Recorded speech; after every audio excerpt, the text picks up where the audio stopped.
Hi, I'm Chelsea of Friday Pattern Company, and today I want to introduce you to our newest pattern, the Friday Bateau top. This is a free pay what you can pattern, so we will have it listed on our website with our regular patterns, and then when you add it to your cart, you just select the price you want to pay and it's free, or you can make a donation and we have different increments that are on there. If you are able to pay something for the pattern, we appreciate you doing that. That goes towards us being able to make more of these types of free accessible patterns in the future. So anything is appreciated. The pattern is available in our regular size range, extra small through 7X. It goes up to a 60-inch chest.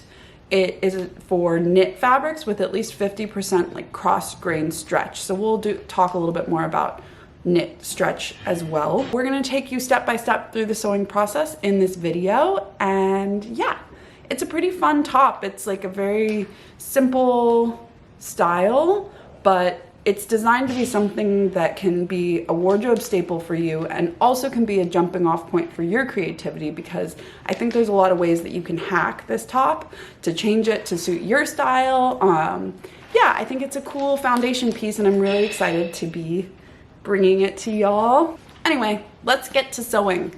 Just kidding, I want to talk to you about your sewing machine stitches first. For this project, you need to use a stretch stitch. So here is a zigzag, which is pretty common on most sewing machines. So I have mine set to 2.5 millimeters by 2.5 millimeters. And this is a great option. It's simple and easy, and it's actually what I'm going to use and what I prefer. Another option is this stretch stitch that looks like a lightning bolt. And that is also a really common one on sewing machines. And the benefit to this is that it is narrower, so it's like lower profile in your seam allowance. But I find that A, it's slower to sew, and B, it is tighter, so sometimes it's like makes my knits a little puckerier, but it's another option that you have. When choosing your fabric, you need to choose something that has at least 50% cross grain stretch. So you have this little guide in your instructions, and you can just grab a chunk of your fabric, and if it can stretch with it at the arrows to that 50% line, then you're good. You'll notice these arrows on the pattern pieces where normally you would see a grain line arrow going up and down. You'll see this direction of greatest stretch. And what that means is that this arrow needs to go along the direction of the greatest stretch of your fabric. So this is the way that the top is stretching around our bodies. It needs the most stretch. So a lot of times fabrics will have two-way stretch. So you want to make sure that the stretch is going around the place that you need it. So that's why we put this here. A lot of times this will be just in the cross grain. So you would lay these pattern pieces out in the way that you're familiar with laying them out, which would be with like your fabric folded in half and the selvages together and going like kind of straight along that. But in some cases that's not the case. So just double check. We'll show you how to do that. And yeah. That's direction of greatest stretch, or dogs, as I like to shorten it to. So here's how you would do that. You can just pull your fabric in each direction and kind of, you'll get a sense of if it stretches more in one direction. We are almost ready to start sewing. One other thing you're going to want to do is that the front and back pieces look really similar. So I like to put a little piece of tape and label front and back. You can identify the front and the back by the notches on the arm size. So the front has a single notch and the back has a double notch on the arm side, in case you've lost track already. So I just stick those tape labels onto the wrong side of the pattern pieces. Okay, step one is pre-pressing hems. So the hems on the front A, the back B, and both sleeves get pre-pressed, which means we just press the hem edges before we sew them. So you'll start by pressing the bottom edge under 3/8 of an inch, and then you'll press it under another 3/4 of an inch. After you finish pre-pressing the front, back, and sleeves, you are going to press the upper unnotched edge of your neckline band. But one side of your neckline band has notches, so the side that doesn't, that long edge is going to get pressed under 3/8 of an inch. Moving along with right sides together, you're going to pin your front A to your back B along the shoulder seams. And then you will stitch those using your 3/8 inch seam allowance. Remember to use a stretch stitch, like the zigzag or lightning bolt that we showed you in the beginning. and you'll repeat that on both shoulders. Then with right sides together, you're going to pin the short edges of your neckline band D together, and then you'll stitch that using your 3/8 inch seam allowance. Now we're going to attach the neckline band to the neckline of our top. So with right sides together, you will pin the band that you sewed into a circle to the neckline, and you have some matching points that you can reference here when you're pinning it.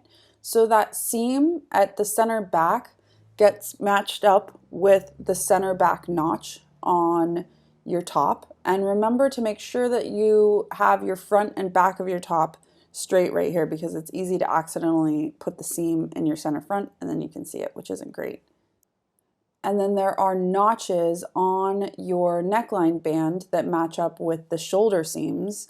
And then there's also a neckline that matches up with your center front. You're going to stitch all the way around your neckline, and when you take this to your machine, and you're going to use your 3/8 inch seam allowance and your stretch seam.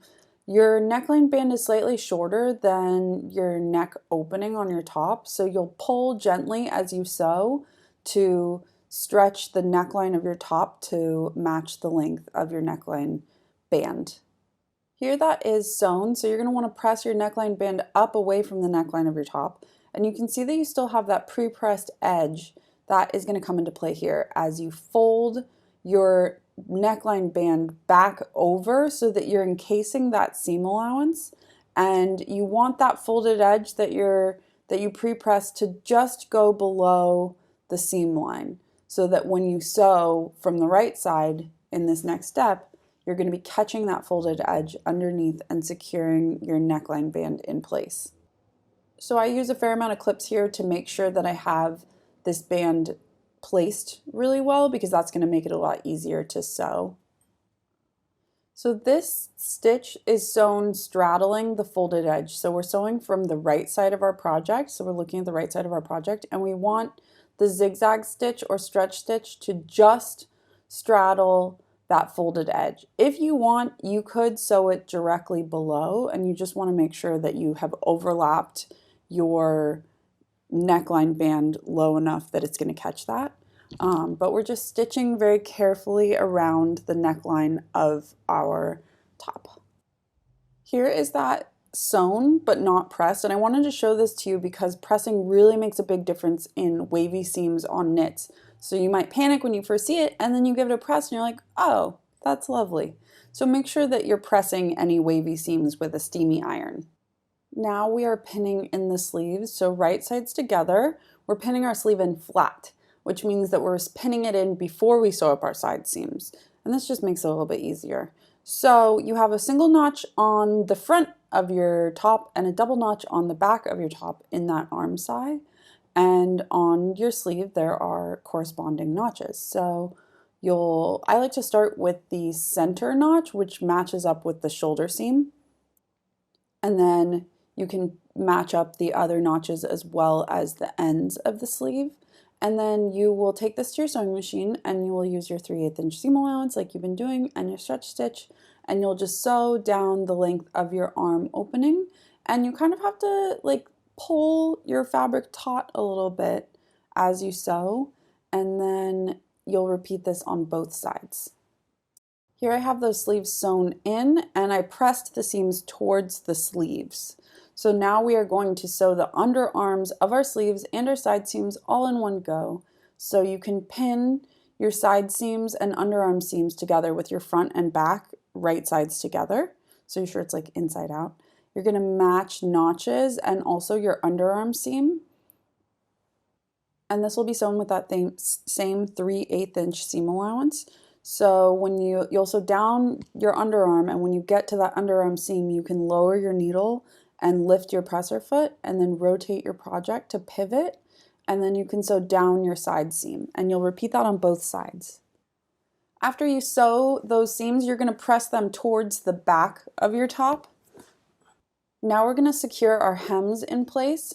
So we have those pre-pressed hems from the very first step, and we will just pin those in place. If your fabric doesn't hold a press very well and you need to repress them, then that's fine, you can do that now. You'll pin those in place, and then we're going to sew this with the wrong side of the fabric facing up, and you are going to sew your zigzag stitch so it is straddling the folded edge here. So it's kind of like when we were sewing the neckline band, how that zigzag straddled that edge. You're going to do that where you're straddling this folded edge, but the wrong side of your fabric is going to be facing up when you sew this. And you'll repeat this with the hem of your shirt and then also your sleeve hems, and then you're done. And just for emphasis, I'm showing you the unpressed hem and then the pressed hem. And that's freaking it. You made a shirt. I really hope that you enjoyed this sew along and that it was helpful to you. Feel free to leave any questions in the comments down below. And if you make this pattern, tag us on social media using the hashtag Friday Bateau top. And yeah, happy sewing. See you soon.